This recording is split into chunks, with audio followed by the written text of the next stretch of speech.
बाबासाहेबांनी मला घटना दिलेली आहे. बाबाच्या बाहेर पूर्ण मी ठेवून उभे आहोत. आम्ही नेहमी सांगतो आम्ही वेगळे विचारते नाही, पण एखाद्या वेळेला दुर्लक्षितपणे काही झालं असेल तर त्याचा असा अर्थ नाहीये की आम्ही त्याच्या मुद्दाम गाडीवर थोडासा अपमान करतोय.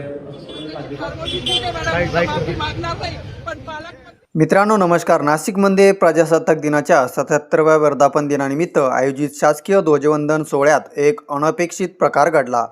जिल्ह्याचे पालकमंत्री गिरीश महाजन आपल्या भाषणात डॉक्टर बाबासाहेब आंबेडकर यांचे नाव घ्यायला विसरल्याने एका महिला कर्मचाऱ्याने थेट त्यांना जाब विचारला, ज्यामुळे काही तणाव निर्माण झाला होता.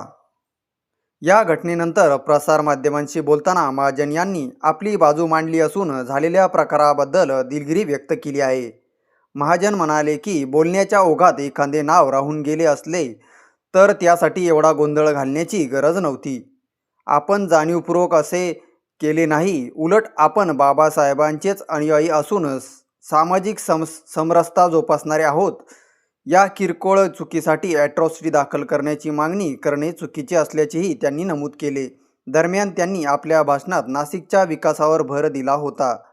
आगामी कुंभमेळा 2026च्या दृष्टीने रामकाल पथ आणि 65 किलोमीटरचा रिंग रोड यांसारख्या महत्त्वाच्या प्रकल्पांची माहिती त्यांनी दिली. मात्र केवळ महापुरुषाचे नाव राहिल्याने या विकास कामांच्या चर्चेऐवजी वादावरच अधिक चर्चा रंगली होती, असे ते म्हटले. तिथे सर्वात मोठी प्रायोरिटी ते आंबेडकर विचारांना आहे, बाबासाहेबांच्या विचारांना आहे.